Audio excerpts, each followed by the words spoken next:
E é uma vergonha. São 34 páginas de propaganda de uma pessoa que deveria ser circunspecta, porque o juiz ele é obrigado a ser circunspecto e acho que fazer um ensaio.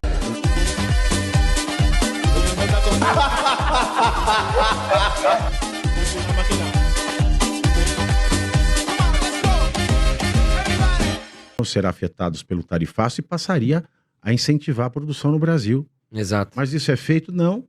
Prefere-se ficar falando do empréstimo do Lula. Para garantir as eleições em 2026, Exato. né? Porque financiar a honestidade não dá retorno para eles. Um plano de futuro não dá retorno para eles no Exatamente. curto prazo. Exatamente. E que falta um plano para o Brasil, né, Tiago? Eu não O Brasil tenho poderia ser dúvida. muito mais industrial. Eu não tenho dúvida que se um Paulo Guedes fosse o ministro da Economia hoje, ele já teria mapeado todos os setores de produtos que os Estados Unidos mais importam, Para tirar que foram benefício disso. afetados pela tarifa, e estaria agora negociando com o BNDES investimento na indústria desses produtos. Para Exatamente. poder justamente vender aos Estados Unidos, porque aqui a tarifa ficou em 10%.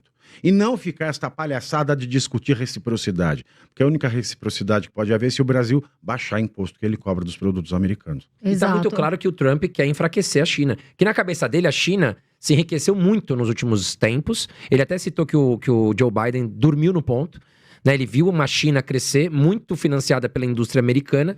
E o que ele tá fazendo, né? Ele tá cortando a imigração, tá deportando muita gente, que tá tirando emprego dos americanos. Claro, ele quer fortalecer, dar Economia, emprego né? pros Isso é uma americanos. política democrata, né?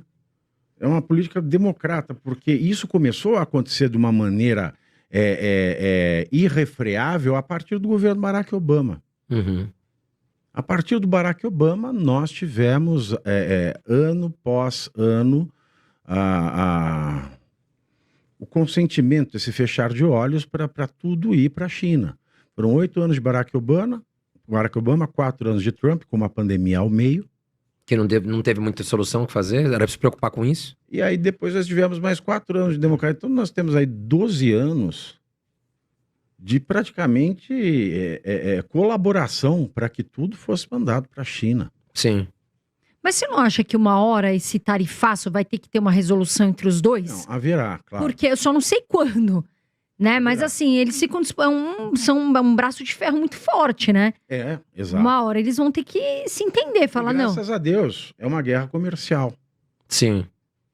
favorece o Brasil, favorece Exato. outros Por isso que se países. diz que o Benjamin Constant dizia que o comércio que foi o responsável pelo fim das guerras entre os povos, porque as pessoas não precisavam mais matar e se apossar daquilo que eles queriam, bastava que eles produzissem coisas para que eles pudessem comprar ou trocar as coisas. Sim. Então é muito natural. Uma hora vai ter fim, a gente muito sabe natural. que... É claro que a China tem mais fôlego, porque lá não se vive um regime democrático. Na China você tem uma musculatura para submeter a população a condições subhumanas muito maior. Sim. A população chinesa não vai reclamar, não vai trocar o Partido Comunista do poder. Então, Eles conseguem um esse plano jogo, de futuro exato. muito mais fácil do que os Estados Unidos, Porque que é um país democrático. eles não têm que pensar na política. Sim, lá eles conseguem fortalecer o Estado, fortalecer medidas pensando no futuro diferente Exato. dos Estados Unidos, que é um país mas olha, democrático. que bom, você acha... Não, mas aí o custo é humano. Sim. O custo é humano. Ô, Thiago, uma pergunta pessoal agora. Você que tá na Oeste, que também tá fazendo um super sucesso. Faroeste, a brasileira, de segunda a sexta, das 2 às 4. Show de bola. Campeão de audiência de Hard De News segunda Horário. a sexta, das Segunda 2 a às sexta, das 4. 2 às 4 da tarde. Que tá voando, inclusive. Uma pergunta pessoal agora, em comparação com a Jovem Pan, você se sente mais à vontade? Você tem mais liberdade? E se te convidassem pra voltar pra Jovem Pan, você voltaria? Primeiro, eu tenho total liberdade.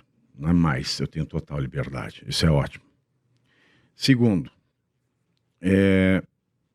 eu acho que a Jovem Pan não teria caixa para me contratar. Na situação que está. E terceiro, voltar para um lugar em que, depois que eu saí, entregando os melhores índices de audiência da tarde da TV paga, as pessoas simplesmente passarem a me ignorar, não voltaria. Você se sentiu ali desprestigiado na sua saída. Porque você dava muita audiência pra Jovem Pan. Era líder de audiência na Sim, Jovem Pan, né? exato. E agora, e isso que é o mais incrível. Por exemplo, ontem eu estava olhando, né, os medidores de Ibope no horário do Faroeste Brasileiro. O Faroeste Brasileiro, o programa Faroeste Brasileira, no dia de ontem, foi mais visto do que a somatória dos espectadores do Estúdio I da Globo News, da Jovem Pan News, da CNN Brasil, da Record News, do SBT News.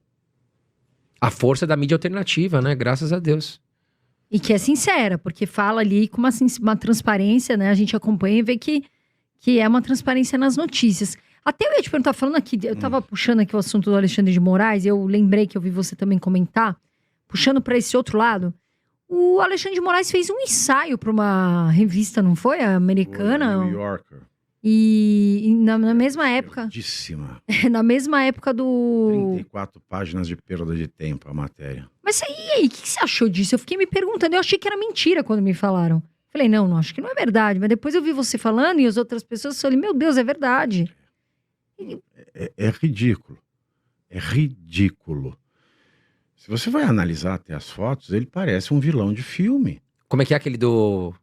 Falam muito? Dark... A capa, né? Darth Vader. Darth Vader, é. Darth Vader, demais. Darth Vader é obrigatória a comparação. Voldemort, de fato é isso. Ele passa naquelas fotos a impressão não de justiça, mas de poder. Não de poder judiciário, mas de poder tirânico. Porque o Alexandre de Moraes, se a gente vai olhar um ministro que é um juiz, né? O que eu posso dizer que o Moraes é? Tirando a obrigação de respeitar a lei, tirando a obrigação de circunspecção, tirando a obrigação de só falar nos autos, tirando a obrigação de imparcialidade, para ele só sobra ser tirano. Agora, Thiago, você já sofreu algum tipo de perseguição do STF? E você... Bom, não vou te perguntar se você tem medo, porque você claramente critica eles. É claro. Eu não posso dizer que tenha perseguição do STF, porque eu não tenho como provar. Simples assim. Você acredita que você tá no radar deles ali também ou não? Isso eu tenho certeza. Eu posso afirmar com certeza como jornalista e assegurando o sigilo da fonte. Agora, como isso é aquela questão também, porque o jornalista não é minha primeira profissão. Minha primeira profissão é advogado. Aí fala assim, mas tem um monte de advogado no Brasil. Mas não é advogado, sou um advogado bem formado, com uma boa pós, com um bom mestrado, com um bom doutorado, 10 com lauda em todos, com muito livro escrito. Escritor best-seller, o que é difícil no Brasil. Sou professor de filosofia do direito.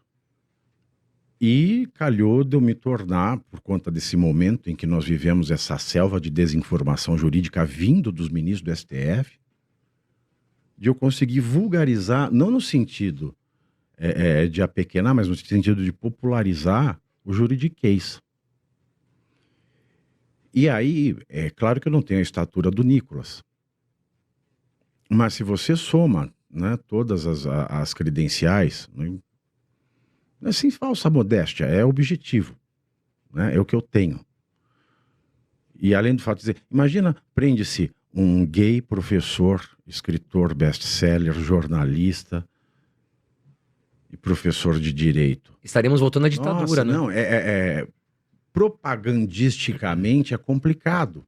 Sim. Então você tem as perseguições indiretas e tem, é claro, as conversas de bastidores, porque nenhum canal de televisão aberta, por exemplo, conseguindo eu atrair uma audiência considerável, nenhuma TV aberta tem coragem de me contratar em razão disso. Pelo medo que eles têm. Então, indiretamente, é claro. Agora, por que eu não sou preso? Eu não sei. Primeiro, eu sei por que eu não sou preso, porque eu não cometo crime algum. Não cometo crime nenhum.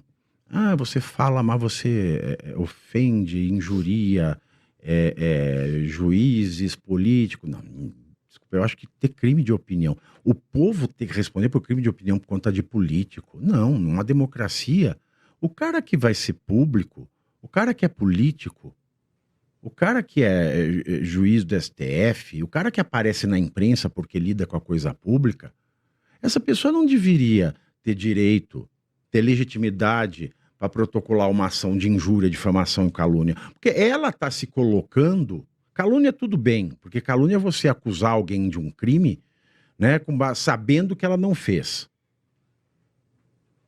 Agora, difamação e injúria, tu vai ser um sujeito privado, vai ganhar seu dinheiro de maneira particular e não do pagador de imposto, aí você é legítimo para ter uma ação de injúria, calúnia e difamação.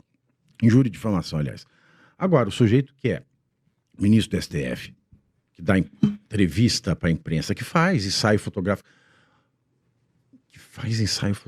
eu fico imaginando o que o professor Moreira Alves, que morreu em 2024, diria de uma vergonha dessa. 24. O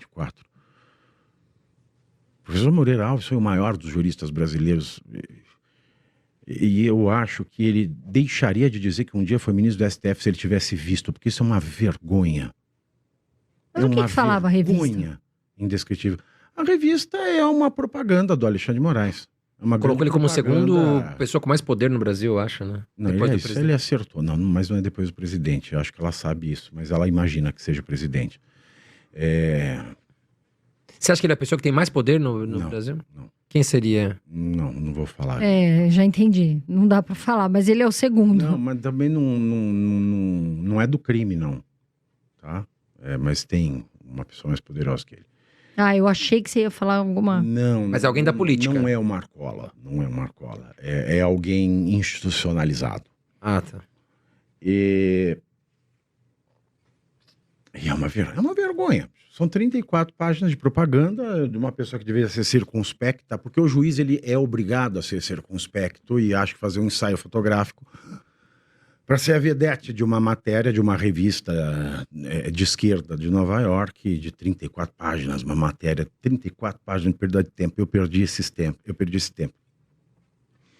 É algo vergonhoso, é algo que mostra que ele não tem condição nenhuma de ser juiz.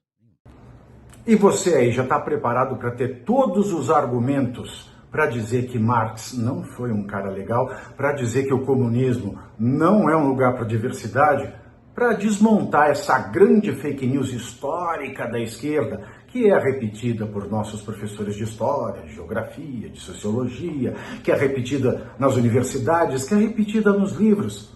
Está preparado para dizer por que Marx não era um cara legal e por que todo marxista raiz também não é, e porque o comunismo é terrível. Você já leu Nos Anais de Marx? Pois é, aqui nesse livro você vai encontrar tudo o que você precisa saber para responder aquele sabichão que diz que Marx é um cara legal, pois não é. Leia agora Nos Anais de Marx, a trolha do comunismo transviado para encaçapar idiotes. À venda em todas as livrarias do Brasil, pelo site ou nas lojas físicas. Não deixe de ler.